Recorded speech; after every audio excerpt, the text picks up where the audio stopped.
네, 프레스룸 라이브는 유튜브로도 시청할 수 있습니다. 댓글로 의견 주시면요, 저희가 대신 질문해 드릴 테니까요. 많이 의견 주시기 바랍니다.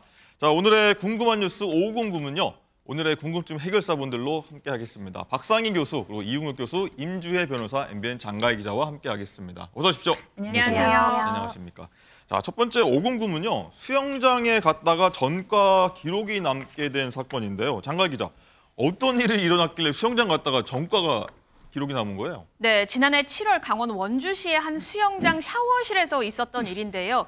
60대 A씨는 이 40대 B씨가 씻지 않고 수영장에 들어온다면서 이 B씨의 수영복 어깨끈을 3개 잡아당겨 찢고 또 어깨를 여러 차례 밀쳐서 폭행한 혐의로 재판에 넘겨졌습니다.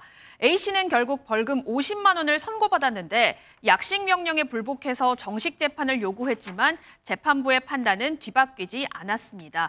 A씨는 항소심에서도 피해자를 폭행한 적은 없다고 했는데요. 재판부는 피해자가 폭행 전후 사정을 구체적으로 진술한 점, 또 목격자도 수사기관에 수영장에 들어가는데 씻고 들어가야지 안 씻고 들어가냐 이렇게 큰 소리를 들었다고 진술한 점, 또 출동한 경찰관이 찍은 사진에도 피해자의 수영복 어깨 부분이 찢어진 점을 근거로 유죄로 판단을 했고요. A씨가 낸 항소는 기각됐습니다.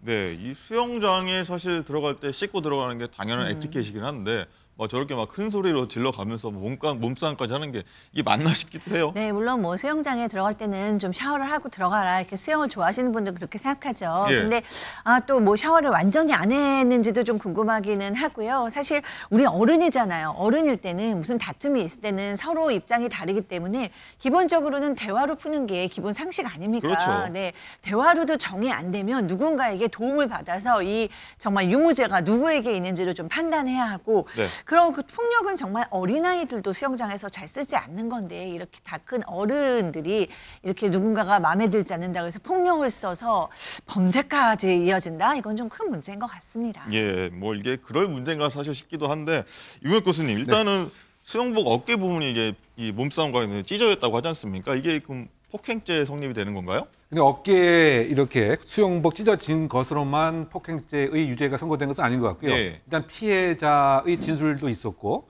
또 폭행을 했다라고 하는 제3자, 목격자의 또 진술도 있는 것 같습니다. 그리고 법원의 입장에서는 이 피해자가 거짓말의 목적으로 무고를 한 것도 이제 아닌 것 같다. 이런 종합적인 이제 판단을 한 것 같고요. 물론 이제 그 폭행죄라고 하는 것이 유형 또는 무형의 물리력 행사에 해당이 되기 때문에 심지어 그 물을 이렇게 뿌리는 것도 우리가 그 과거에 대한항공 관련된 사건에서 또 폭행죄로 의율되는 이런 상황도 보지 물을 않습니까? 찌끄려도요? 그렇죠. 그러니까 유형 무형의 물리력 행사. 그래서 다만 폭행의 방법이 어떤 식으로 이루어졌는가는 정확히 나와 있지는 않지만 무엇인가 그래도 몸을 대상으로 해서 일정한 물리력을 행사하는 모습은 사실상 정확하게 입증된 것이 아닌가 그렇게 지금 범위 타당하다고 생각됩니다. 예, 임주혜 변호사. 네. 일단은 이 박상희 교수님 말씀하셨다시피 일단 말싸움 이렇게 원만하게 해결됐으면 사실 별 문제가 없었잖아요. 근데 이렇게 굳이 말싸움까지 해서 몸싸움까지 이렇게 될 일이 아니잖아요. 그렇죠. 이게 사실 공공장소입니다. 기분 좋게 수영하러 와서 이게 웬 난리인가 싶은 사실 그런 상황인데요. 앞서 교수님께서 말씀해 주신 것처럼 폭행이라는 것이 사실 어떤 신체의 유형력을 행사하는 경우에 성립을 하는 것인데 이게 꼭 몸싸움뿐만 아니라요. 물을 뿌려도 가능하고요. 심지어 매우 큰 소리, 그러니까 고성으로 귀에다 대고 소리를 치는 경우에도 경우에 따라서는 폭행으로 인정이 되기도 하거든요. 그래서 이번 사안 같은 경우 어느 정도의 유형력이 행사되었는지, 그래서 실제로 어느 정도 상해를 입었는지는 좀 더 조사를 해볼 필요가 있겠지만 기본적으로 이런 공공장소에서 언성을 높여가면서 싸운 자체가 조금 문제가 있다고 보이고요. 네. 사람 많은 곳에서 뭐 욕설을 한다거나 하면 모욕죄도 성립은 할 수는 있는 상황이거든요. 좀 잘 대화를 통해서 해결하는 것이 당연히 가장 좋은 해결책 아니었을까 싶네요. 네. 그리고 박상희 교수님, 저희가 이번 사건 오늘 아침에 다루면서 제작진하고 얘기를 했는데 공감되는 부분이 되게 많다 하더라고요. 뭐 사실 이런 게 샤워하고 막 수영복 입고 나오는데도 뭐 또 해라, 뭐 여기 샤워 부스 했는데 여기 내 거다 나가라 이런 일들이 좀 종종 있다고 해요. 네, 뭐 방송국에서도 그렇지만 사실 저는 또 아이를 키우는 엄마였으면서 또 상담사잖아요. 네. 그래서 이런 얘기를 더 많이 들어왔어요. 그러니까 정말 정신 건강을 위해서나 육체적인 건강을 위해서 운동이 필수인데 동네 운동 뭐 스포츠 센터라던가 뭐 생활체육센터 같은 데 가면 너무 텃세가 심하고 미리 이제 다 친구들이 기존에 있던 그 팀에서 껴주지를 않아서 도리어 왕따를 경험한다는 거예요. 예를 들면 뭐 수영장에 가면은 뭐 수영모는 우리랑 똑같은 걸 써야 되니까 돈을 내라 이런 경우도 있고 요가 같은 데 가면은 이 자리는 누구 자리고 이 자리는 누구 자리니까 늦게 온 사람은 뒤에 해라. 에어로빅도 마찬가지입니다. 네. 맨 앞자리는 예, 잘하시는 뭐 선배들이 쓰는 데니까 저 구석에 있어라. 이러다 보면 상처를 많이 받는다고 해요. 뭐 인간이 2명만 모여도 권력을 추구하는 존재긴 한데 이제 서로 좀 배려를 해서 상처는 좀 안 받았으면 좋겠습니다. 네, 사실 저는 이런 생각이 처음인데 이제 수영 하나 끌려 헬스장 수영 끌면 되게 걱정이 될 것 같긴 한데 뭐 많은 일들은 아니겠지만 일부가 그럴 거라 봅니다. 어쨌든요, 임재 변호사님, 네. 이런 텃세 관련, 운동 관련, 텃세 관련 이런 것들도 이 법적 처벌이 되는 건가요?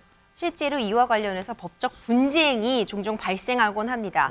앞서 말씀해 주신 것처럼 사실 이런 텃세라는 것이 공공연하게 존재하는 부분이 있습니다. 운동 갔는데 거울 잘 보이는 이 앞좌석은 사실 지정석처럼 운영되는 경우도 있거든요. 그런데 경우에 따라서 신입생이 갔는데 앞자리에 일찍 가도 내가 그 자리에 서서 운동을 하지 못하면 불만이 생길 수 있잖아요. 그래서 이런 경우에 이제 운동센터 측에 환불을 요청하는 경우도 사실 종종 있었습니다. 네. 이때 이제 운동센터 층에서 이렇게 제대로 이용할 수 없는 부분에 대해 환불을 해줘야 하느냐 말아야 하느냐 이런 부분도 사실 쟁점이 된 적은 있었거든요.